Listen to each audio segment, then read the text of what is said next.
silogisme itu penarikan kesimpulan. Ada beberapa cara atau beberapa rumus, tapi beberapa rumus itu ada di logika matematika dan menurut saya itu kurang bisa diterapkan dalam silogisme. Mengapa? Karena ketika kita hanya berpedoman pada 2-3 rumus sedangkan nanti eksekusinya beda, nanti akan menjadi kebingungan.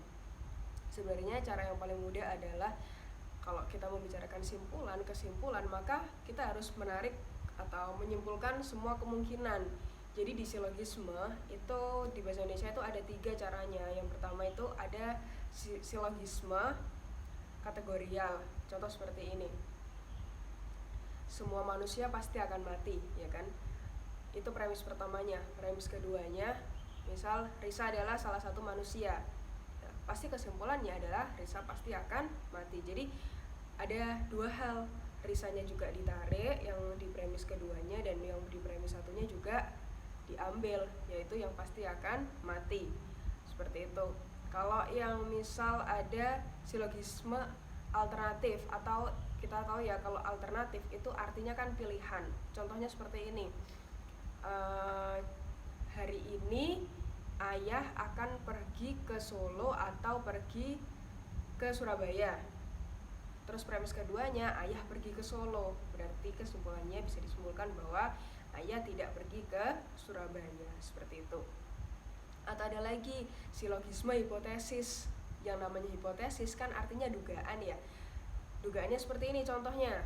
Jika hari ini hujan, aku akan berangkat ke sekolah. Premis keduanya atau yang bisa disimpulkan keduanya itu hari ini hujan. Maka kesimpulannya adalah hari ini aku berangkat ke sekolah, seperti itu. Jadi penarikan kesimpulan, andaikan dibuat sesederhana itu, ada misal cuma ada 2 premis itu kalimat yang digunakan untuk menarik kesimpulan ya. Andaikan hanya ada 2, itu mengerjakannya gampang. Kenapa ya? Kita tahu ya kalau misal cuma 2 pasti ya kesimpulannya 1. Tapi bagaimana bila soalnya atau premisnya itu banyak atau ada beberapa kesimpulan? Oke, mari kita coba lihat ya di beberapa soal berikut. Dan yang pertama, contoh nih ya, kalian bisa lihat video ini sambil bawa pulpen atau ditulis di catatan di handphone. Jika merasa lapar, maka harus makan. Jika makan, maka perlu cuci tangan. Kesimpulannya adalah yang A, sebagian yang makan merasa lapar. B, semua yang mencuci tangan tentu lapar. C, semua yang mencuci tangan tidak lapar. D, semua yang merasa lapar mencuci tangan. E, sebagian yang merasa lapar mencuci tangan. Coba kalian bisa merenung sebentar, kira-kira jawabannya apa? Oke ya. Jadi jawabannya yang benar adalah yang D. Semua yang merasa lapar mencuci tangan. Kenapa? Lihat, yang di kesimpulan pertamanya, premis pertamanya, jika merasa lapar, maka harus makan. Yang kedua, jika makan, maka perlu mencuci tangan. Artinya, kalau kita lapar, otomatis kita pasti makan kan? Yang pertama itu. Yang keduanya, jika kita makan, maka kita harus mencuci tangan. Berarti kesimpulannya ketika kita lapar pasti kita mencuci tangan. Meskipun nanti kamu misal berpikirnya seperti ini, loh biasanya loh kalau saya lapar loh, saya loh nggak mencuci tangan, saya makannya langsung.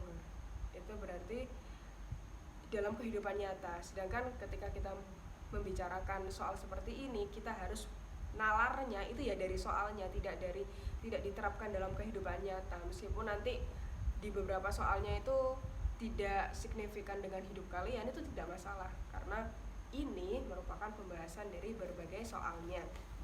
Coba ya belajar yang kesimpulannya atau premisnya banyak. Nih, semua remaja senang berolahraga. Yang kedua, semua remaja senang minum kopi. Yang ketiga, sebagian orang yang senang minum kopi sulit konsentrasi. Yang A, beberapa remaja yang senang berolahraga tidak senang minum kopi. Yang B, sebagian remaja tidak senang berolahraga meskipun senang minum kopi. Yang C, semua remaja yang senang berolahraga sulit konsentrasi. Yang D, ada remaja yang senang berolahraga tidak senang minum kopi. Yang E, beberapa remaja yang senang berolahraga senang minum kopi. Oke, kita lihat ya. Premisnya, semua remaja senang berolahraga, semua remaja senang minum kopi, itu premisnya. Dan ada lagi premis yang terakhirnya, sebagian orang yang senang minum kopi sulit berkonsentrasi. Jadi kita harus mengategorikan semuanya. Jadi ditarik semua kesimpulannya. Jawabannya yang benar yang C. Sebagian remaja yang senang berolahraga sulit berkonsentrasi, seperti itu. Jadi kan tadi ada yang dibahas ya, ada remaja, ada olahraga, ada minum kopi, ada konsentrasi. Itu ada empat kata penting atau 4 kata kunci yang bisa kamu ambil. Jadi semuanya harus mengandung itu. Ada lagi contohnya nih yang sedikit rumit lagi. Jika kondisi awak kereta api sehat dan rangkaian kereta api bagus, maka kereta api tiba di tujuan sesuai jadwal. Paham ya? Jadi kalau misal kondisi kereta apinya itu baik, maka kereta api itu akan tiba sesuai jadwal. Yang premis keduanya, jika kereta api di tujuan sesuai jadwal, maka penumpang puas. Ini premis keduanya. Premis ketiganya, jika penumpang kereta api puas, maka jumlah penumpang bus akan berkurang. Jadi paham ya? Yang premis pertama, kereta apinya kalau badannya bagus, maka dia akan datang sesuai jadwal. Yang kedua, kalau misalnya kereta apinya datang sesuai jadwal, maka penumpang akan merasa puas. Sedangkan yang premis ketiganya, jika kereta api ini memberikan kepuasan, maka terminal akan sepi. Itu ya, itu logikanya ya. Yang D, yang kesimpulan keempat atau premis keempatnya, bukan kesimpulan ya, premis keempatnya, ternyata jumlah penumpang bus umum bertambah banyak. Berarti bisa kita simpulkan apa? Yang A, penumpang kereta api rangkaian kereta api yang bagus dan awak yang sehat dan tiba di tujuan sesuai dengan jadwal. Ada yang tidak sesuai, masa kan di premis ketiga, di premis keempatnya itu ada yang namanya terminalnya rame, berarti secara tidak langsung kesimpulannya pasti kereta apinya tidak memberikan kepuasan kepada penumpang. Kita cari jawabannya. Yang B itu penumpang kereta api rangkaian kereta api yang bagus tetapi awak tidak sehat.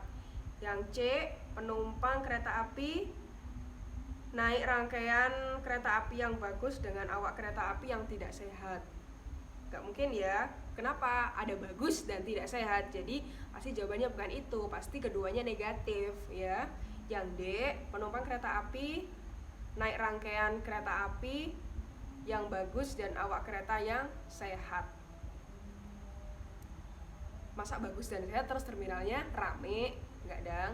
Yang E, penumpang kereta api naik rangkaian kereta api yang tidak bagus dan awak yang tidak sehat dan tiba di tujuan tidak sesuai dengan jadwal. Jadi itulah jawabannya dari silogisme yang memiliki 4 premis.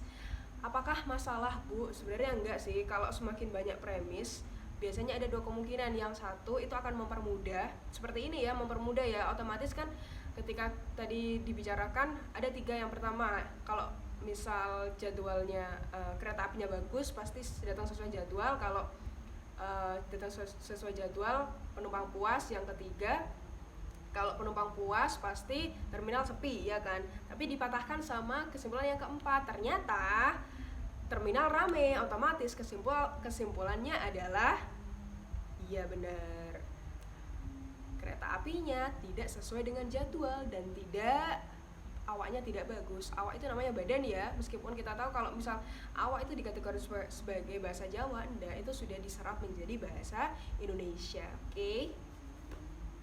Kita bahas lagi yang satu lagi ya. Semua siswa mengikuti kegiatan pramuka.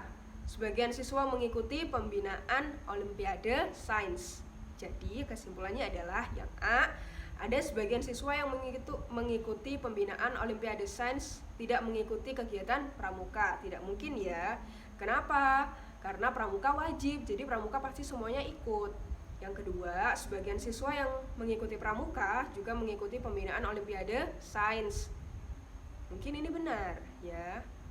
Yang C, semua siswa yang mengikuti pramuka juga mengikuti Olimpiade Sains. Bukan ya, karena yang ditanya premisnya itu sebagian yang mengikuti Olimpiade Sains. Yang D, yang keempat, semua siswa tidak mengikuti pembinaan Olimpiade Sains. Nggak bisa ya, karena sebagian siswanya ikut. Yang E, semua siswa mengikuti pramuka dan Olimpiade Sains. Bukan. Jadi jawaban yang paling benar adalah yang B.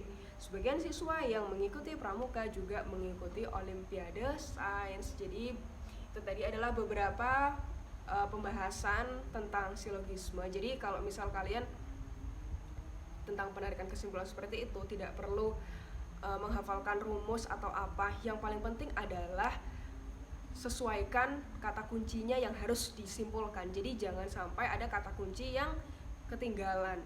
Oke ya. Jadi ada kata-kata kunci itu yang kata-kata yang tidak terulang di beberapa premisnya. Oke. Semoga video ini bermanfaat dan kalian diberikan kesehatan selalu, diberikan kelancaran dalam tes UTBK berikutnya, dan masuk di univ yang kalian inginkan. Sampai jumpa lagi. Semoga kita dalam keadaan yang sehat. Assalamualaikum warahmatullahi wabarakatuh. Dadah.